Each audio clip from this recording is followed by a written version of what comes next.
Centre में आपका स्वागत है। शब्द भेदों में विकारी और अविकारी शब्द भेदों का हम अध्ययन कर रहे हैं। विकारी शब्द भेदों में संज्ञा, सर्वनाम, क्रिया, विशेषण का अध्ययन हमने कर लिया है तथा अविकारी शब्दों में क्रिया विशेषण तथा संबंध बोधक अव्यय का भी अध्ययन किया जा चुका है।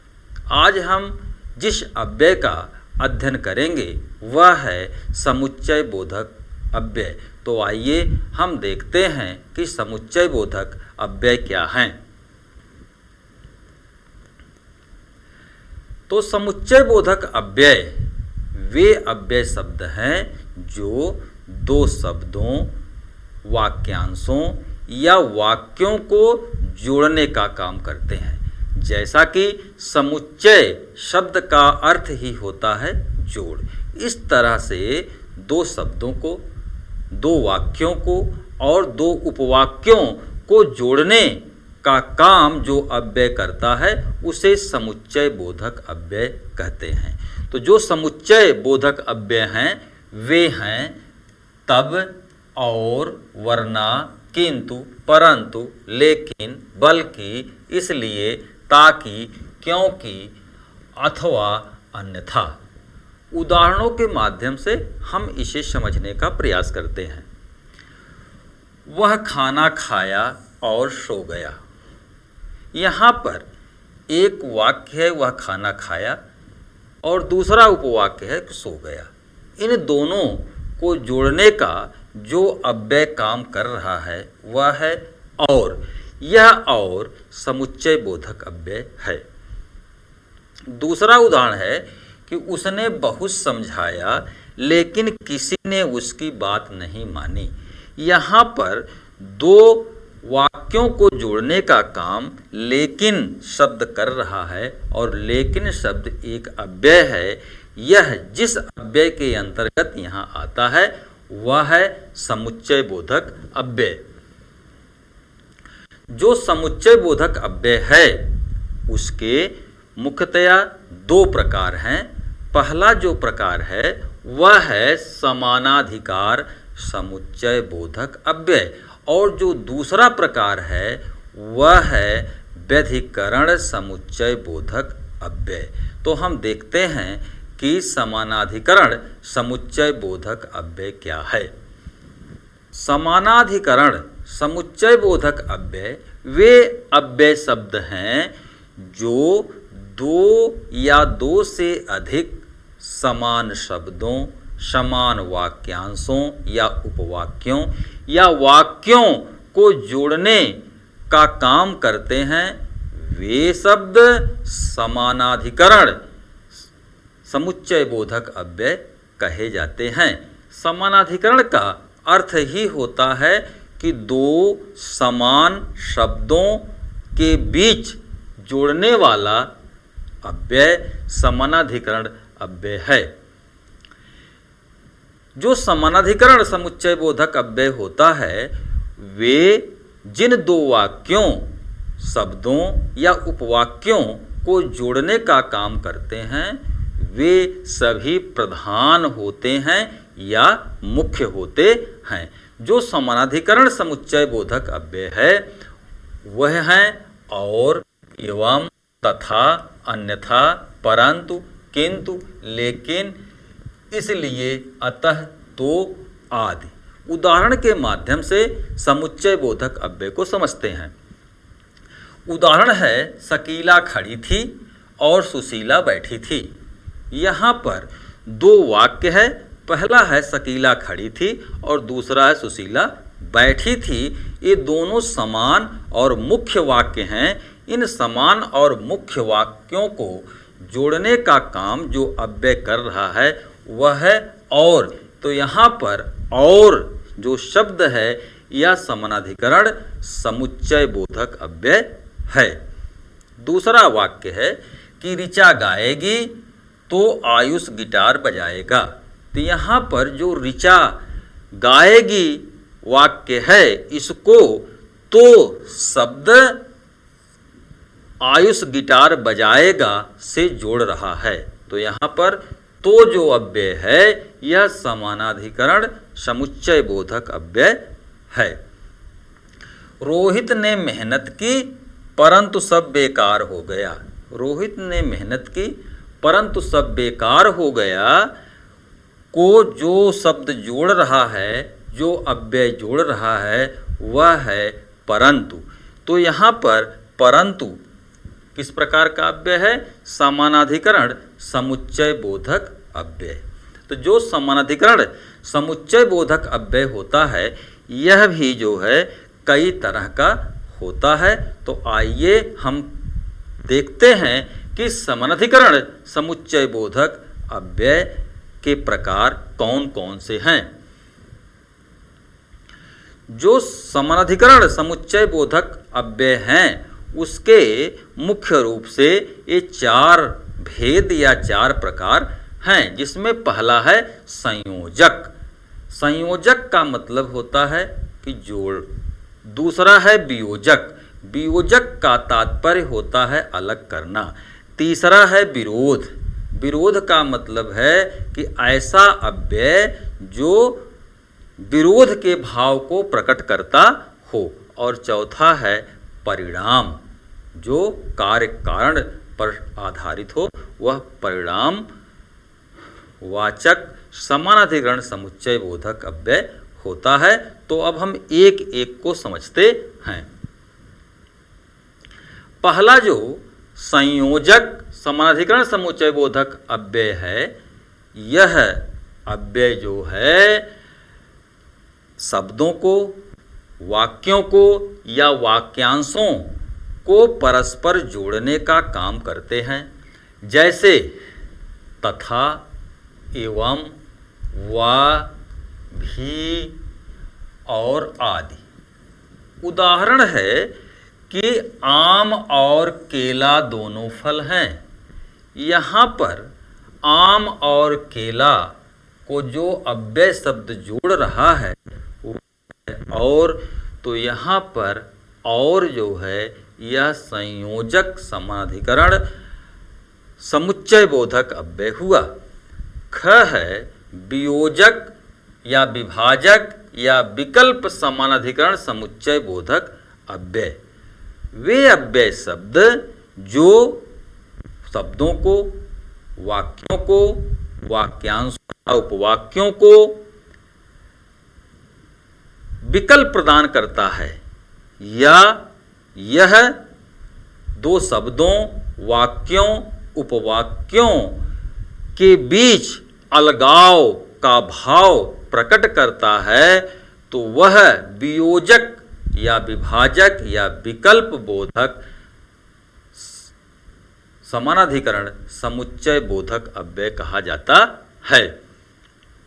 जैसे ताकि, परंतु, तो, या, व, अथवा, ना, कि, नहीं तो, अन्यथा आदि।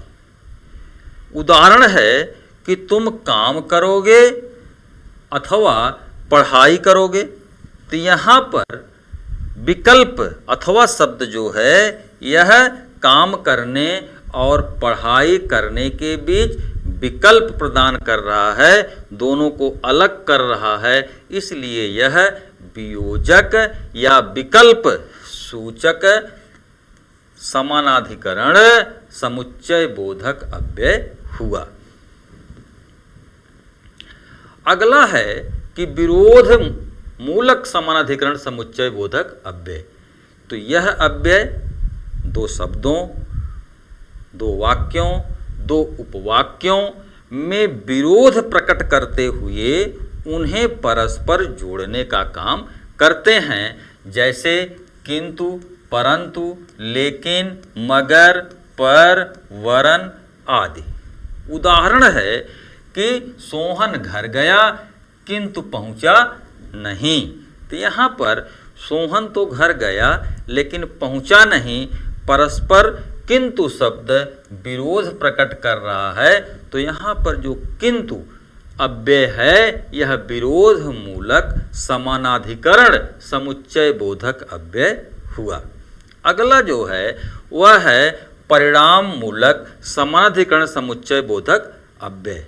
तो यह अव्यय भी दो शब्दों, दो वाक्यों, दो उपवाक्यों को जोड़ते हुए परिणाम का भाव प्रकट करता है, जैसे इसलिए, अतः, सो, इस कारण, अतएव, फलतः, अन्यथा, फलस्वरूप आदि। उदाहरण के माध्यम से यह और भी स्पष्ट हो जाएगा कि मुझे लगा कि तुम मेरी सहायता करोगे, इसलिए मैंने फोन किया। इस वाक्य में इसलिए परिणाम व्यक्त कर रहा है, अतः यह परिणाम मूलक समानाधिकरण समुच्चय बोधक अव्यय हुआ। सुबह हो गई अतः मैं खेलने चला गया। तो यहाँ पर सुबह होने पर ही वह खेलने गया, तो अतः शब्द परिमाण मूलक समानाधिकरण समुच्चय बोधक अव्यय है। दूसरा जो समुच्चय बोधक अव्यय का प्रकार है वह है कि व्यधिकरण समुच्चय बोधक अव्यय। जो व्यधिकरण समुच्चय बोधक अव्यय होता है वह यह अव्यय शब्द या पद है जो एक या एक से अधिक आश्रित उपवाक्यों को जोड़ने का काम करते हैं, या फिर ये ऐसे अव्यय होते हैं जिनमें एक प्रधान वाक्य होता है तथा एक या एक से अधिक आश्रित उपवाक्य होते हैं जिन्हें यह अव्यय जोड़ने का काम करता है। जो प्रधान उपवाक्य होता है उसके अधीन आश्रित उपवाक्य होता है। उदाहरण है कि सीता इतनी कमज़ोर है कि वह चल नहीं सकती। यहाँ पर जो प्रधान वाक्य है यह है सीता इतनी कमज़ोर है, और वह चल नहीं सकती यह आश्रित वाक्य है। यहाँ पर कि शब्द जो लगा हुआ है यह व्यधिकरण समुच्चय बोधक अव्यय है। अगला उदाहरण है कि घीसू ने खेतों में पानी दिया क्योंकि वर्षा नहीं हुई थी। खेतों में पानी देना जो है वह मुख्य काम है। वर्षा नहीं हुई थी इसलिए खेतों में पानी दिया गया, अतः यहाँ पर क्योंकि व्यधिकरण समुच्चय बोधक अव्यय है। जो व्यधिकरण समुच्चय बोधक अव्यय है उसके भी तीन भेद हैं। पहला है कारण सूचक व्यधिकरण समुच्चय बोधक अव्यय, दूसरा है संकेत सूचक व्यधिकरण समुच्चय बोधक अव्यय, और तीसरा है उद्देश्य सूचक व्यधिकरण समुच्चय बोधक अव्यय। जो कारण सूचक व्यधिकरण समुच्चय बोधक है यह दो उपवाक्यों को जोड़ते हुए कार्य का कारण स्पष्ट करता है, या फिर पहले वाक्य का दूसरा वाक्य समर्थन करता है, जैसे कि क्योंकि, इसलिए, चूंकि, ताकि। उदाहरण के माध्यम से इसे देखिए। तुम पर कोई भरोसा नहीं करता, इसका कारण है क्योंकि तुम झूठ बोलते हो। तो यहाँ पर जो क्योंकि अव्यय प्रयोग किया गया है वह कारण सूचक व्यधिकरण समुच्चय बोधक अव्यय है। वह खेलने नहीं जा सका, उसका कारण है कि वर्षा हो रही थी। यहाँ पर प्रयुक्त क्योंकि जो अव्यय शब्द है यह कारण सूचक व्यधिकरण समुच्चय बोधक अव्यय है। अगला है कि संकेत सूचक व्यधिकरण समुच्चय बोधक अव्यय।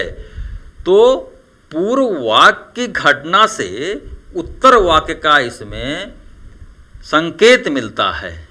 जो पहला वाक्य है जिससे घटना संपादित हुई है उसका समर्थन या उसका संकेत दूसरे वाक्य से मिलता है और इसे जो अव्यय जोड़ने का काम करता है वही संकेत सूचक व्यधिकरण समुच्चय बोधक अव्यय कहा जाता है।